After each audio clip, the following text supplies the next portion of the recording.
अब शेर ऑफ नहीं, आगाज होगा और इस वाली आईपीएल ट्रॉफी उठाने वाला विराट कोहली होगा। तुला एक विचारू का? फक्त राग येऊ देऊ नको। आपल्याला नाही राग बिग, चल बोल।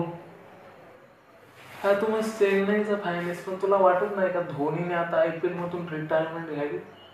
का? धोनी खेळला तर तो मुळ्यात दुखतं का? अरे चव घालून घेण्यापेक्षा रिटायर झालेलं बरं। आणि खेळायचंय ना मग चॅलेंज घ्यायची, निदान अश्विनच्या तरी अगोदर यायचं, मॅच जिंकून दाखवायची। मॅच हातातून गेली की यायचं, 2-4 सिक्स मारायचे, फॅनला खुश करायचं, झालं। याला काय अर्थ आहे का? म्हणजे आम्ही येडे? हरायच्या आणि जिंकायच्या गोष्टी नको करू। आतापर्यंत 6 ट्रॉफ्या जिंकल्यात, तुमची आरसीबी तर अजून पण वांजोटीच आहे।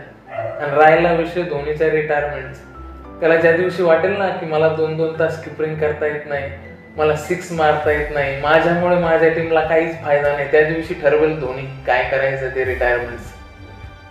अरे कुणी खेळावं, कुणी रिटायरमेंट घ्यावी सांगणे इतका तुझा पगार नाही। अरे तुम्ही आरसीबीचं पगार आहे, नमस्कारा देवाला फेवाला, बकऱ्या कापा, कोंबड्या कापा। नवसावाले आम्ही बिल्लीवर 18 नंबर जर्सीचे बिल्लीवर, आणि हे 18वा आयपीएल ना, 18 नंबर जर्सी घातलेला किंग कोहलीच उचलणार।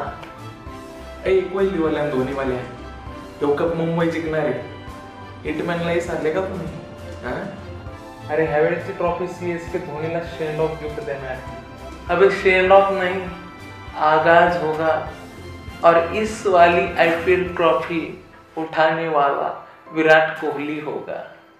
मेरा नाम है आरसीबी का फैन, चाहे कितना भी दे दो, मैं नहीं लेता किसी का कहना।